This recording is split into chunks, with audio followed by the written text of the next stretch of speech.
democracy only works so long as we can maintain it. It does not happen automatically. There is no autopilot, there is no guarantee, there is no safety net. You are the safety net for democracy. It's your actions that will get us over that.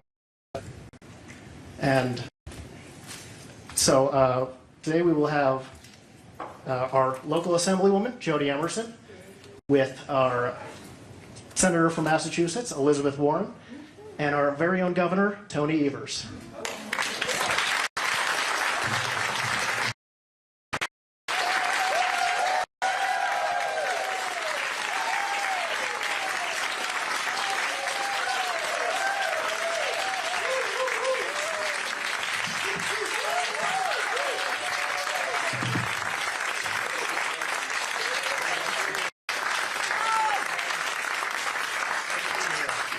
Classroom where people clap. Yes. I love it. What a 1, 2, 3. Yes, Senator, are you comfortable in a classroom? Yes. Oh, how I miss it. All right. Good afternoon. Thank you all so much for being here. This is such an exciting time to have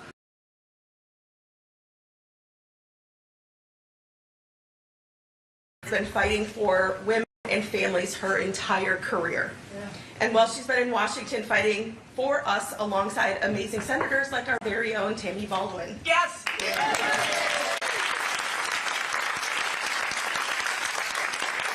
And Governor Evers has been doing his part here in Wisconsin, making our government work for working families. Yes. Thank you. Now, I know we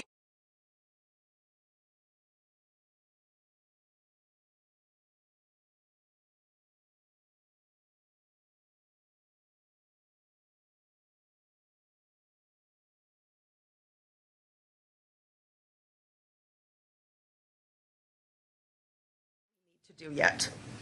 I think years ago I was in La Crosse.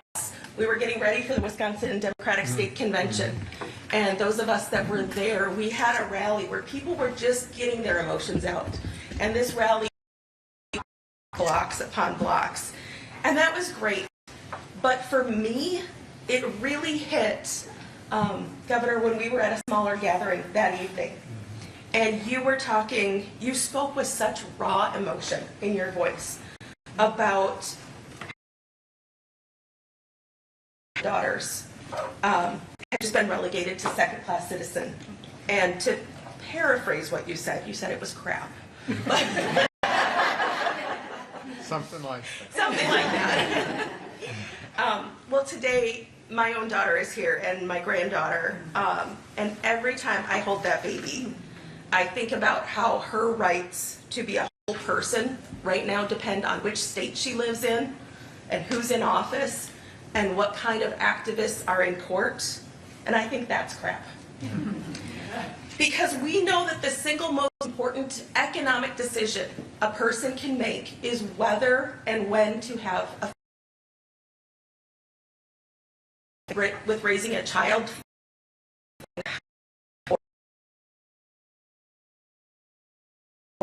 These costs impact what type of you can take, how often you can work, where you can live, what kind of daycare situation you can have. And daycare now is so no one has to make that decision except the person who is pregnant and whomever they choose to bring into that conversation. And we know firsthand here in the Chippewa Valley that reproductive health care isn't just about abortion health care.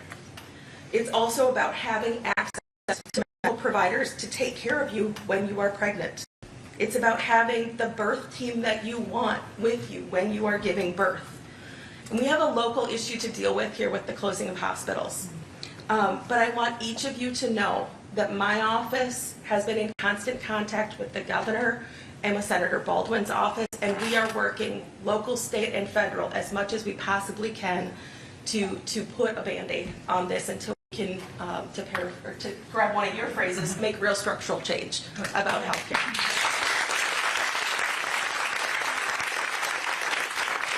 But we also know that having a doctor in a hospital won't matter if Donald Trump gets reelected. if he's back in office, he has bragged that he is responsible for overthrowing Roe. And now folks across the country are left wondering, what's next? Is it birth control? Is it IVF? There's a lot of questions that are on the table right now. But leaders like Senator Warren and Governor Evers are here today to tell us that we can fight back and we can win. And with President Biden and Vice President Harris in the White House, we're all going to work.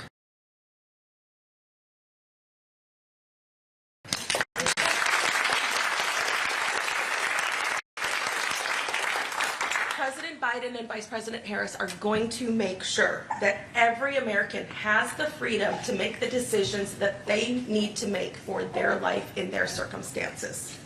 And there were some dark days in Wisconsin after the Dobbs decision, days where we didn't feel like we had choices about what was happening with our own bodies.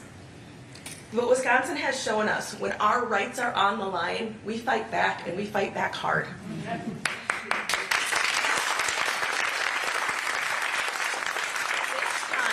This time, the radical right has gone too far. They really have. And we're going to fight back in November, and we're going to make sure that Dems up and down the ballot get reelected, because it's not just about the White House, it's about Congress, it's about the Senate. We need to send Tammy back. We need to make sure we've got a real chance to make sure that we can have a democratically controlled assembly for the first time in over a decade. Yeah.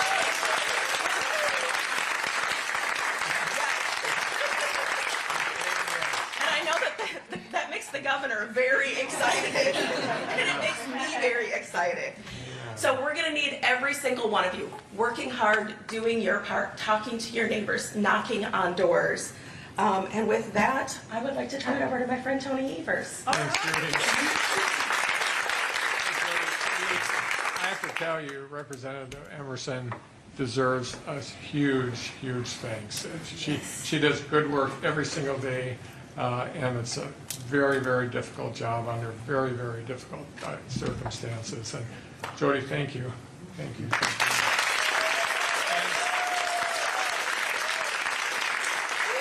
And you know she's running for re-election too, just saying. Anyway, I just want to give a little recent history lesson on what's going on here in the state of Wisconsin. And I couldn't be happier sitting next to Elizabeth Warren. I have had that opportunity several times, and person of great integrity, high thoughtfulness, lots of energy, and thank you so much for being here today. So before Donald Trump appointed 3 people to the Supreme Court for the express purposes to get rid of Roe v. Wade, I was governor and spent a lot of time on this issue, and it's been really difficult. I mean, one of the great things about my job is I have a veto, and I vetoed every single bill that would have made it more difficult for women.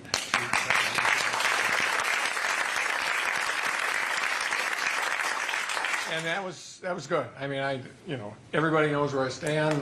The legislature knows where I stand. They pass a bill in this arena, and they know it's going to be vetoed if it's going to be bad for Wisconsinites. But 2 years ago, yesterday, I think is the day, the threesome on the Supreme Court and others decided that in the Dobbs decision to get rid of Roe v. Wade.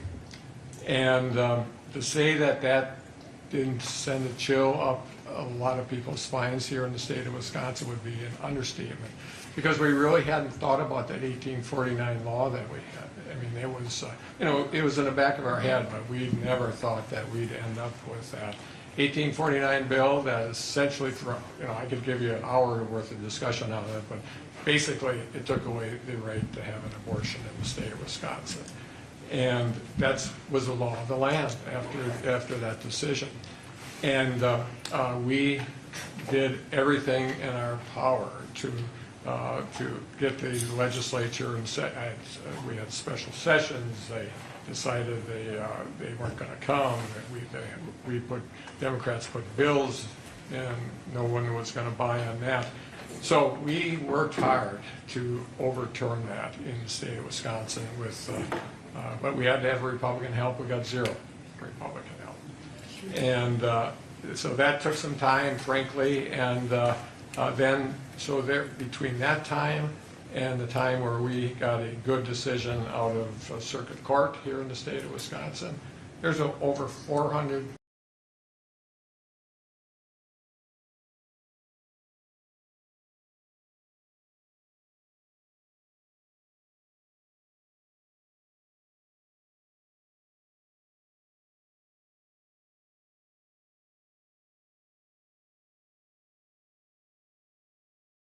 Obviously, if a woman wanted to have abortion, she had to go out of state, and our partners in Illinois and Minnesota and Michigan helped out. And if you look at one of the data points is really telling. In the time, in those 400 days, the number of women, Wisconsin women that were receiving reproductive health in the state of Illinois increased 600%, not 6%, not 60%. 600%. So you think about that, and the inequity about that too. Who can afford to do that? You know, if you don't have a car, how the hell are you going to get to Illinois, Minnesota, or Michigan? And so that was extraordinary. 400 days, 2 million women in the state of Wisconsin had that right taken away from them, including my 2 kids, my daughters, 7 granddaughters. Think about that. What a legacy that would be for me as a grandfather or father, but what a legacy that leaves our state. And so we are really happy. We had one success in that circuit court. Obviously, it's going to end up in the state Supreme Court. And we hope we have a good result there, obviously. We worked hard to make that happen. But the end of the day is we just have to be prepared, because even if we're successful, and I'm planning on having success with the Supreme Court, Donald Trump has been very, very clear where he stands on things. In fact, I was reading the other night about how he didn't answer a question, and thank God they kept asking a question, because he has this way of not answering a question, and then they get tired of asking it. But the question was, should we punish women if they did an abortion? And he said, yes. That's our former president, and that is part of why this discussion today with all of you from Eau Claire area is so very important.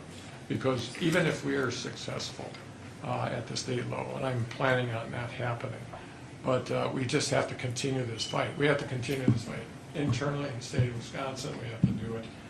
We have to make sure that we do it at the national level too. This is too important. It's obviously, it's interesting. I've had a lot of media, and they're probably going to ask this question later. Is that an issue in this campaign? Yes. Yes, it is an issue. It's with President Biden and former President Trump and Kamala Harris with President Biden. You know where they stand, and you know where he stands. And that's why this election is so important. That's why this discussion is so important. So we're going to continue this fight. This is not over. We're not just going to rely on our Supreme Court. It could be a surprise decision, but we cannot allow my kids and my family and all of you and your children. We cannot stop here. We have to do.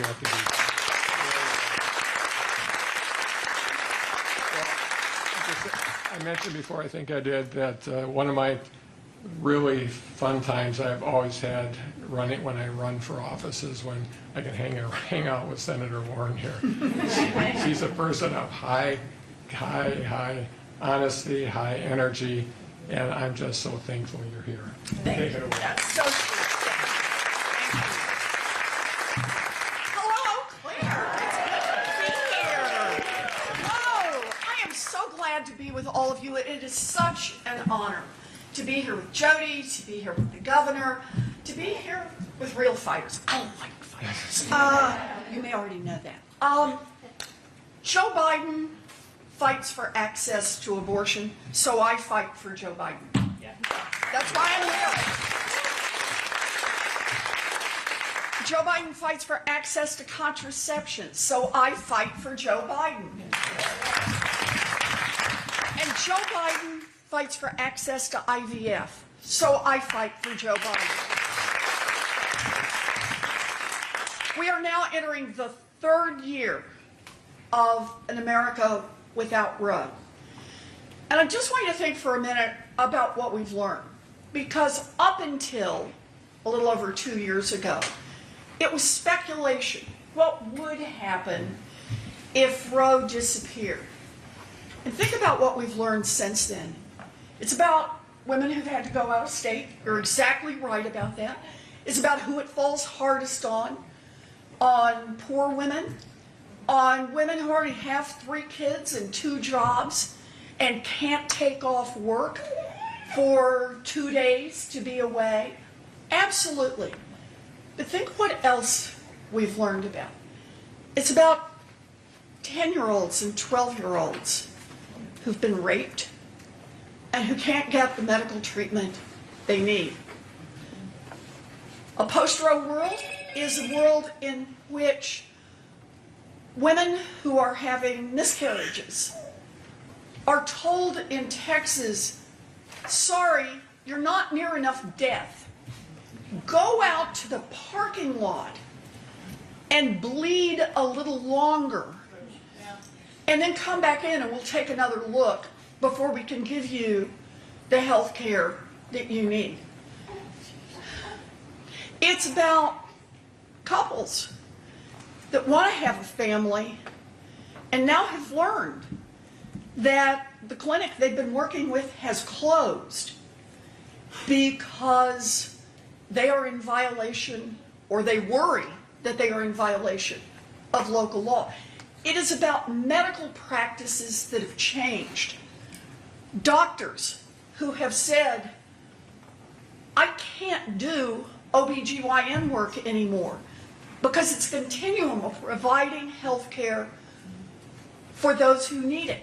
It's about doctors who say, I can't honor my Hippocratic oath without a lawyer at my elbow while I try to practice medicine.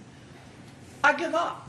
I'm just moving away and denying access to health care to more and more people who need it.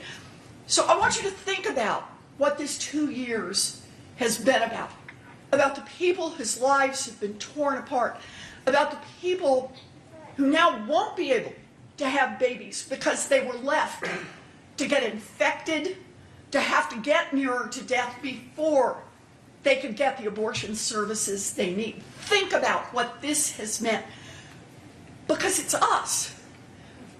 This is about our sisters, our daughters, our granddaughters. It's about our cousins. It's about our friends from school.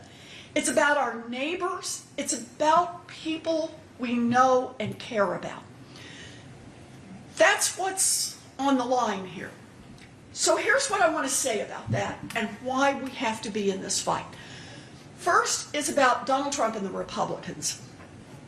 Donald Trump is trying the old talk out of both sides of your mouth game. So he says, when he thinks good and decent people across this country are listening, mumble, mumble, mumble about abortion. Maybe yes, maybe no, state law, blah, blah, maybe women are, right, the whole shuffle.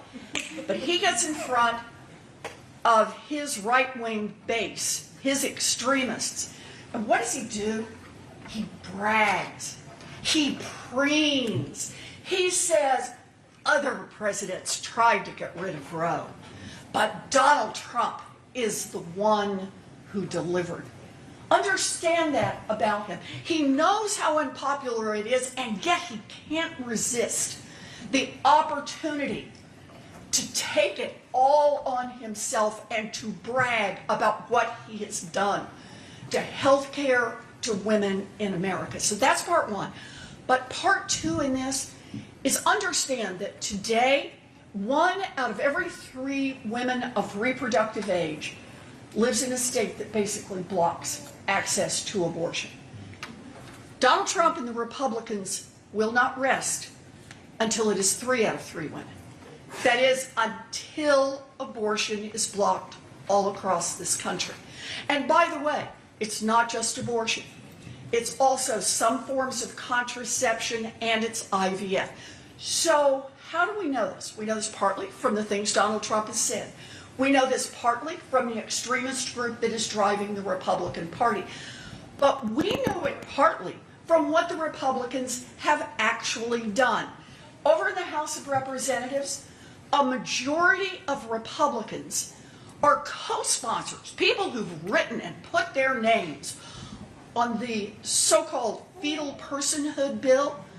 A fertilized egg has to be treated as a person, and that means no abortion. It's not about exceptions.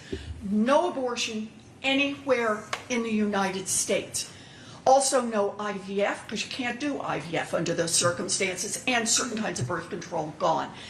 A majority of Republicans are already there as co-sponsors.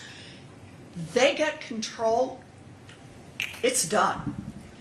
On the Senate side, last week, I'm listening to these Republican senators, including your own, who mumble around, oh yeah, I'm a IVF, yeah, that's great. Contraception, I love about contraception, right?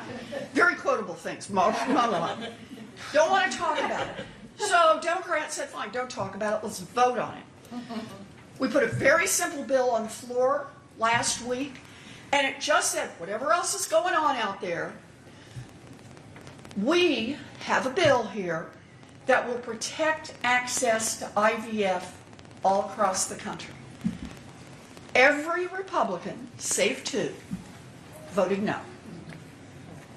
There it is. They've already told you. And the week before, did the same thing on contraception. Same result. Republicans blocked. So understand this. They're coming for all of us.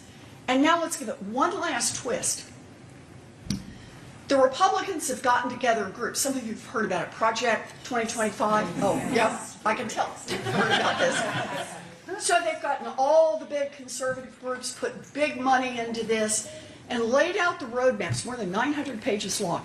They've laid out the roadmap here. And the roadmap says, great, if we can get House, Senate, they've laid out what they want to do for us.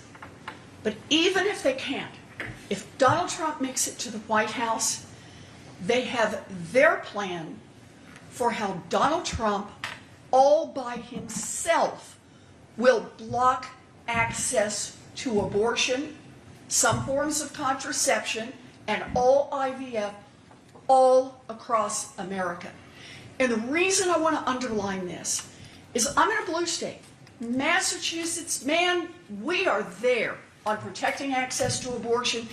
We do a lot on mailing out for medication abortions. I know that you've had to really work through challenging times in Wisconsin. Looks like you're in a much better place now. But understand this, federal law controls over state law. And if Donald Trump is in the White House, it won't matter what you've done here in Wisconsin. It won't matter what we've done in Massachusetts. Abortion will be banned everywhere in this country. And just for 1 minute, let me do a quick contrast here. Joe Biden is using every tool he's got right now to try to give us access as much as you can within the law. We've lost Roe. He can't get anything through a House that's controlled by Republicans, but Department of Defense, under Joe Biden, guarantees access for every active duty military and military family member to get access to abortion, IVF, and contraception. Department of Veterans Affairs makes sure that there's access for every veteran. Go Department of Veterans Affairs. FDA is working right now to make certain that there's access to medication abortion all across the country.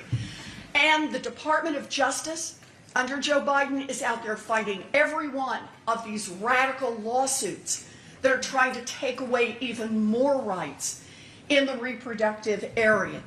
So he's using the tools he's got, but here's his promise. Joe Biden in the White House, we will hang on to our protections that we've got. You give us a Democratic Senate and you give us a Democratic House. And with Joe Biden in the White House, we will make Roe versus Wade law of the land. Everything.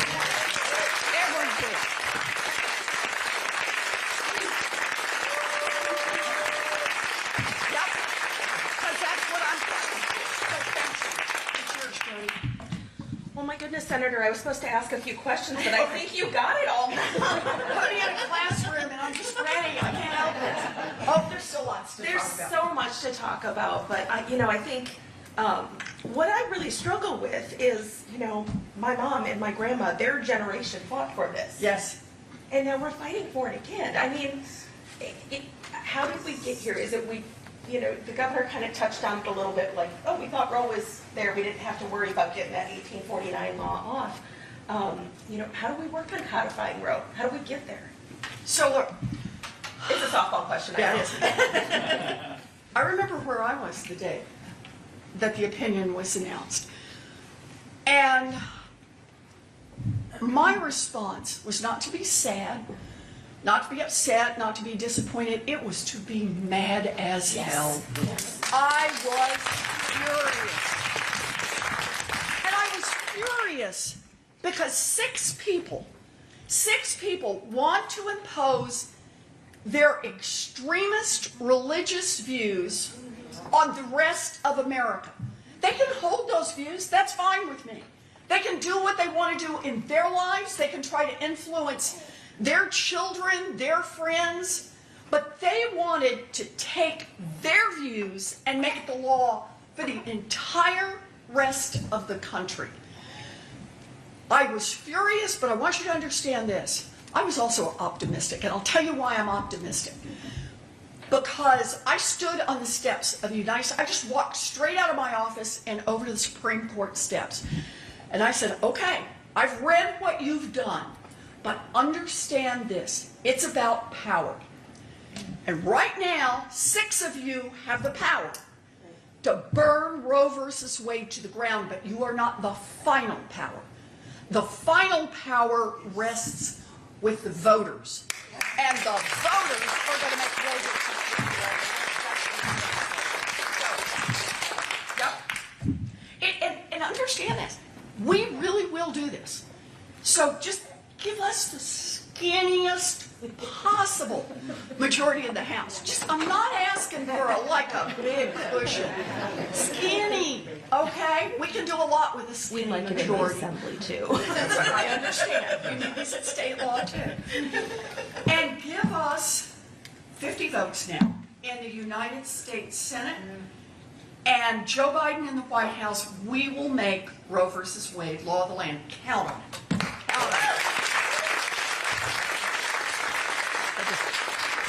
One other thing I just want to bring up, and maybe one of your questions, but it's one of the things that worries me a lot about this issue is that if we don't get this solved now, what's going to happen in the state of Wisconsin is that at some point in time, the people that accredit the training of OB/GYN doctors are going to say, no more in Wisconsin. You cannot prepare them anymore.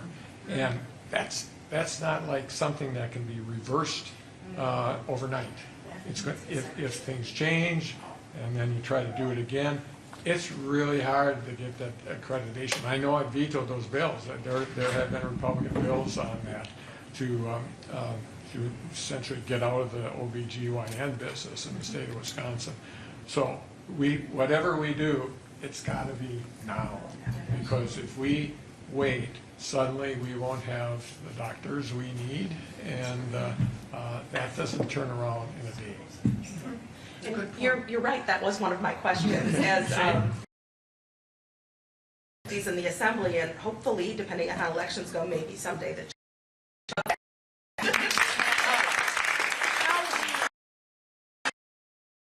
doers, I think is important. And here in Wisconsin, if they don't have access to doing the training that they need to, how are we supposed to get nurse practitioners, OBGYNs, to be able to be certified to do the work that they need to do? Right. And we already have, you know, a lot of missing pieces in the healthcare. And we have a lot of vacancies, and I know we've got a few OBGYNs or retired OBGYNs in the crowd today. You know, that's what concerns me, is who's coming up next. Right. And how do we make sure that they've got the education they need to take care of patients in the future? I was on a panel with several people, two students that are preparing to be OBGYN practitioners, and they're just scared silly. I mean, they've invested a lot of their lives in this preparation, and if they, most of them said it, if they pull that away from us, they're getting out of the state. They're leaving. And those are things that you just can't turn around and make it whole in a day or a week or a year. And so the time is now. The time is now to get this figured out. And if we want Wisconsin to be a place where people are going to move to raise their family, one of the first things that you look at is, you know, do I have a house to live in? What are the schools? And what's the medical care here? Right. And if we can't have decent medical care, whether it's in this region or the whole state, who's going to move from Minnesota to Wisconsin? I mean, other than the Packers Vikings, they want to be on the women's staff. Yeah. And I think that's what concerns me. And, you know, Senator Warren, we know that not every pregnancy is perfect. Not every pregnancy goes according to plan. And that the road to getting pregnant isn't always easy, too. And you touched on this a little bit, but Senator Kelder-Roys and I have a bill in Wisconsin to protect IVF. And not only could we not get a hearing on it, we couldn't even get a single Republican to sign on to it. And you talked a little bit about this, but can you talk a little bit more about IVF nationally and what concerns you have over the attack on that? So, this is a reminder why it is that legislators should not be legislating healthcare. So let's just do a little Bio 101, right? About IVF, for example. IVF often involves extraction of multiple eggs and fertilizing multiple eggs in order to decide which ones look like the ones that are most likely to become viable. If every fertilized egg has to be treated under the fetal personhood bill as a person, and it would be a homicide to deliberately dispose of an egg that is not viable, that clearly has problems. The people I've spoken to at IVF clinics just say, we're done. We're out of the business. I'll pick up two other problems. A second problem is there often is multiple implantation, acknowledging it can be a rough journey for both the fertilized egg and for the mama. And sometimes some of the eggs have to be removed in order to give the others a chance to grow. We hear these cases now. The woman who had to leave Texas, and I say it as if it's not just one, but she's the one who was public about it. She had twins, and one twin was clearly not going to make it, was in terrible trouble, and was threatening the life of the other twin and of the mama. And yet in Texas, the twin that was threatening both of them, no abortion services available, she just had to leave the state. That's all that was available to her. And then the third part is a very common story with IVF, and that is they tried implantation. It hasn't worked, but the miscarriage has not gone as hoped either. And so it takes what's called a DNC, but that is also what an abortion is.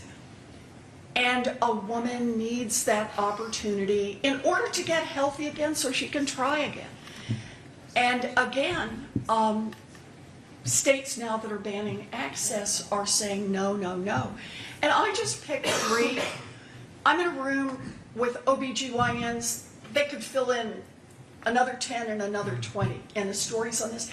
But that really becomes the heart of it.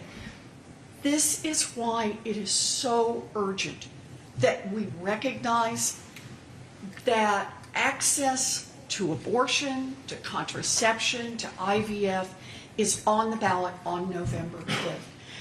And if we don't get the Democrats and Joe Biden in there to protect it, and the Republicans take over, we've just begun to see the hurt that this imposes. And this is why I'm here in Wisconsin.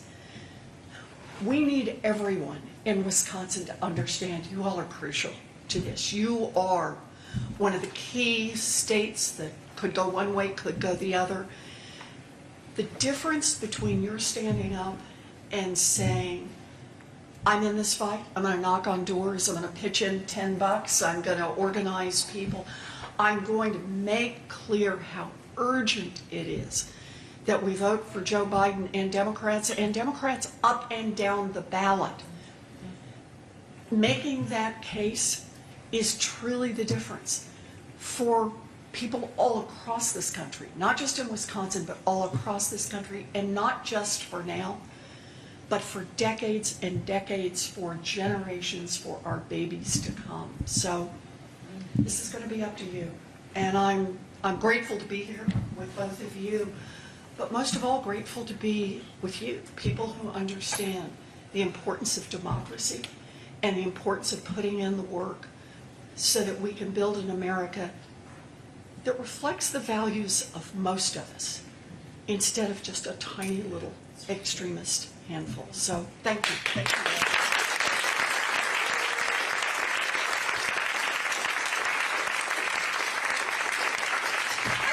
I think that's the perfect way to wrap it up today. I mean, I can't think of a better way to end this discussion than to say, if you were upset 2 years ago and 1 day ago and every day in between, if you're frightened by what some of the things that Senator Warren talked about that is coming down the pipe for us, I need you to not just vote in November. I need you to work between now and November. And in the way that you can. Everybody can send out a text. Everybody can send out an email. Everybody can get a few people together and invite a candidate over to have further talk about this. These elections don't just happen on November. We need to work up to that, and it starts today.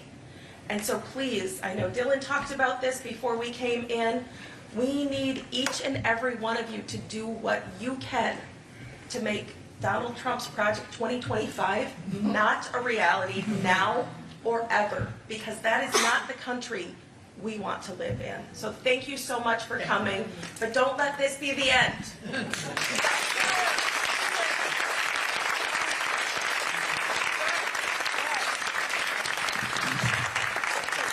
We'll do a quick photo line. If people could line up against that side of the wall over there, and we'll have everybody come up front. Pictures.